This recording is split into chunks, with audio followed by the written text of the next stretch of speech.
买地自建的过程很繁琐，全部的事情几乎都要自己决定，亲力亲为的，相当的耗时间跟耗体力。从开始设计到盖好房子的过程中，一度很想要放弃，每次想到房子的事情就很想吐。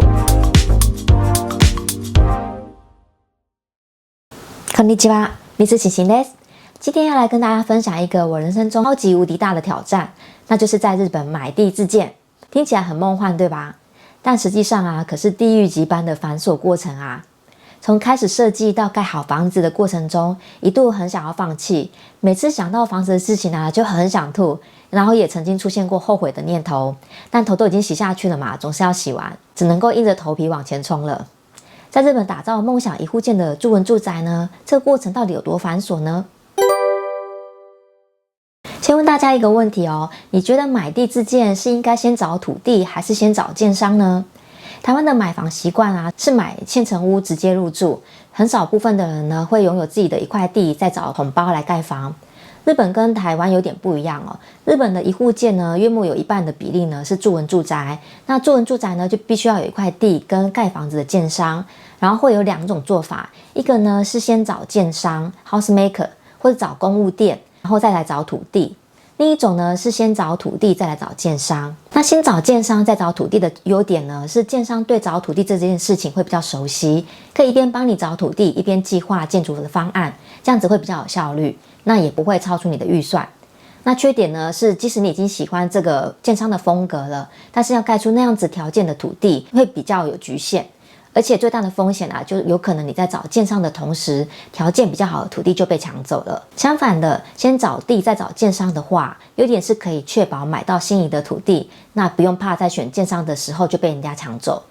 缺点是如果建筑法规或者是土地条件上有限制的话，就没有办法盖出你原先规划中的房子样式。而且有一些土地是附有建筑条件的，就只能用指定的建商，这样就不能够选择你信任的建商来盖了。还有一个比较麻烦的是，如果是土地先签约的话，有的合约上呢会有融资特约这个条款，这是为了要保障卖主的权利，不会搞了半天却没有卖出去而产生机会的损失，也可以保障买主的权利，确保房子在贷款审查期间，卖主不会把物件转让给其他人，所以会规定买主需要在多久之内付款，除非是银行拒绝房贷申请或是没有审核过等这种非个人的因素，才可以解除契约并拿回首付金，也就是定金，不然的话通常是不会退回定金的。而我是连建筑费用也一起申请房贷，也就代表说我要在土地签完约之后一定的期限内要找到建商，而且签约才能够一起送到银行去审核贷款。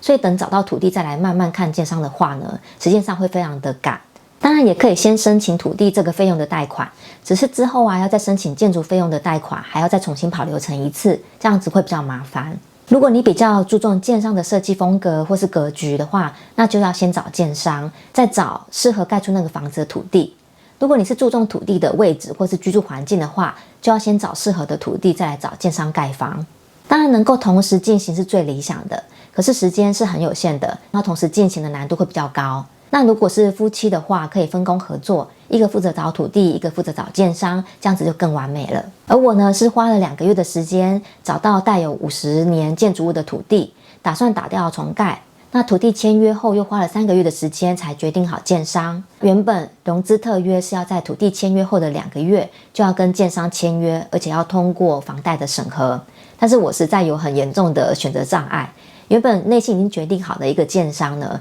那后来还是有点不太放心，所以在期限前呢，我又找了几个建商开会，搞得自己呢下班跟假日就是一直在跟建商开会，最后还是很犹豫不决，不知道选哪一间，结果拖到了时程。幸好卖主他愿意让我再延1个月，整个事情呢才能够顺利的进行。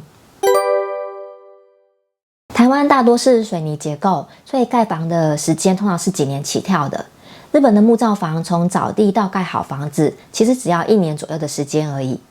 日本买地自建主要有7大步骤。第一步，既然是要定制自己想要的房子，那就要先了解自己想要的是什么吧。那要怎么样知道自己想要的是什么呢？在一开始可以先看一些家居美学的杂志，或是 IG 或是建商的网站，还是到住宅展示场来去收集你喜欢的设计风格，然后列出你的需求。例如，我想要北欧简约风，想要朝南，每个房间都要有阳光洒进来。1楼的话，一定要有一个房间，那卫浴跟更衣室、洗脸台的动线格局是要一起的。要有一个小庭院可以喝咖啡、种花、种菜。这个时候呢，只需要有一个大框架的想法就可以了。这样在跟建商沟通的时候啊，会比较有效率。第二步，确认你的能力能够花多少钱在这个房子上面。这样子呢，才能够进一步的了解预算要怎么分配给土地跟盖房子的费用。在找土地或是找建商的时候呢，也比较能够有一个底。在规划预算前呢，要注意2点。一个呢是要考量自己今后的人生规划，有没有打算要结婚生子啦，需不需要照顾父母亲等等。如果有的话呢，也要把这些费用给放进来。另一个呢是需要考量自己的还款能力。通常银行会以你的年薪7到8倍贷给你，以每个人的条件而不同。若是满额贷款的话，也要考量今后还不还得起房贷。那我的做法呢，是每个月的房贷跟我现在的房租不要差太多就好了。那也有人分享，还款能力呢，压在实领薪水的25到30% 会比较保险。这个预算没有好好规划的话，就很容易超出能力范围，要买房、盖房、养房都不会成功的。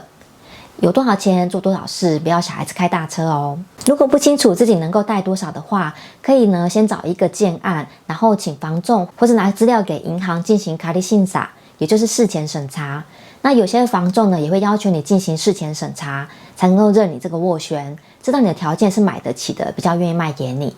但是不要拿太夸张，超过年薪很多的物件送审，怕没有审核过的话，也会留下记录比较不好。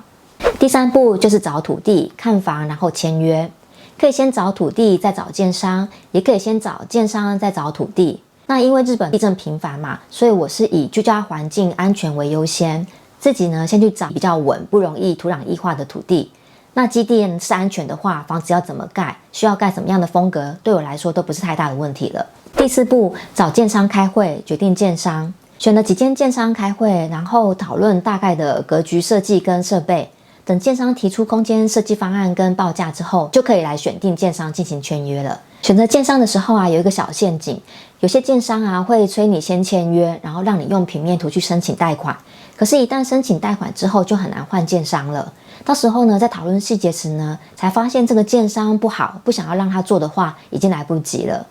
而且签约之后啊，如果再变更格局设计或是设备的话，通常费用也会跟着变动，这样子呢就很容易超出预算。所以最好啊，在签约之前呢，就能够把格局跟设备都决定好，避免日后发生纠纷。第5步，在一连串的选择中呢，终于有了土地跟建商的合约，就大概知道总共需要花多少钱。这个时候呢，就可以向银行提出正式的房贷申请。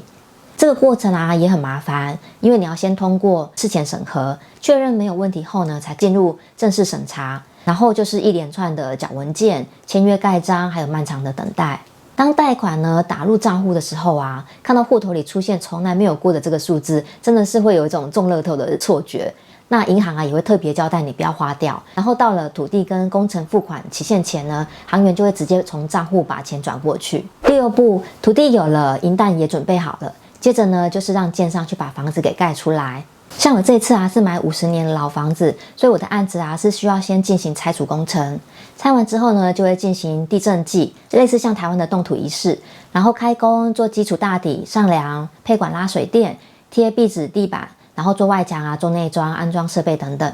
施工前呢，建商除了会进行测量跟地盘调查、建筑确认申请之外，你本人呢还要跟设计师呢进行一连串长时间地狱般的开会，来讨论内装细节。会议通常一次都是5小时起跳的，有的时候还会达到8个小时。这个时间内要集中决定所有的细节，真的很耗体力跟脑神经。有的建商啊，为了怕开会会没完没了，甚至呢会限制开会在3次之内，超过的话呢就会收费。第7步就是完工入住了。完工后呢，会跟建商一起确认房子或是设备有没有什么问题。那有问题的话呢，就会进行修改。确认完全都没问题之后呢，才会进行交屋。那银行那里呢，也会办好抵押权等手续，之后呢就可以搬进去住了。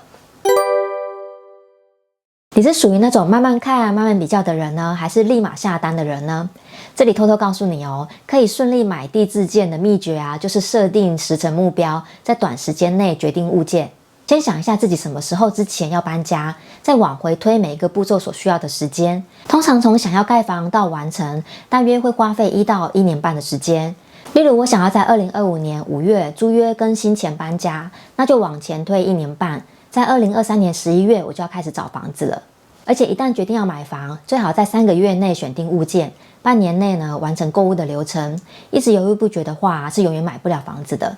为什么会这么说呢？因为你一定会跟以前的行情比较，想说1年前多少钱就可以买到啦，但是现在涨那么多，那我再等看看好了。结果想越多就越没办法买，当然房子也不等你就继续涨，然后你就更买不下去，这时候呢要后悔也来不及了。建议在当时的行情之下呢，找出符合自己条件的物件，若是当下买的比当时行情低一点或差不多的话，这样就已经很不错了。在买地自建的过程中，有的人呢会卡在找地，有的人呢是卡在申请贷款，有的则是卡在盖房子。我的整个流程啊，大概是从正式找房的2024年3月到实际交屋的2025年5月，总共花了1年2个月的时间。那因为我的需求比较明确，所以我在找物件的时候啊，没有花太多的时间。2024年3月到4月这2个月集中的找土地，同时呢也收集一些家居的资料。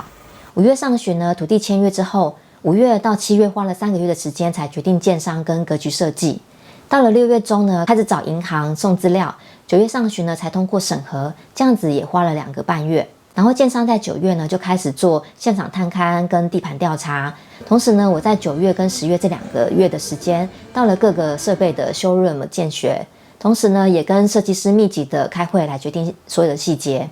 10月上旬拆除了地上物，这时候又发生了一些问题，原定11月中旬开工，又延到12月底，预计在4月中完工，5月上旬交屋，所以实际呢是盖房3个半月。这样漫长的过程啊，真的不是人过的日子，每天都要决定很多事情，每次接到电话啊，也很害怕又是出了什么差错，每天都心惊胆跳的。买地自建的过程很繁琐，全部的事情啊几乎都要自己决定，亲力亲为的，相当的耗时间跟耗体力。过程啊虽然很辛苦，但是相信当住进去了理想中的居家空间的时候啊，这一切都会非常非常值得的。你心目中的理想居家空间是哪一种呢？欢迎大家留言分享，也欢迎大家加入住文住宅的行列。那我们一起来打造专属自己的理想居家空间吧。如果你喜欢我的内容，请帮我按赞、订阅、分享给更多人，给我点鼓励，就是我继续做影片的原动力哦。那么我们就下次影片见。それではまたお会いしましょう。拜拜。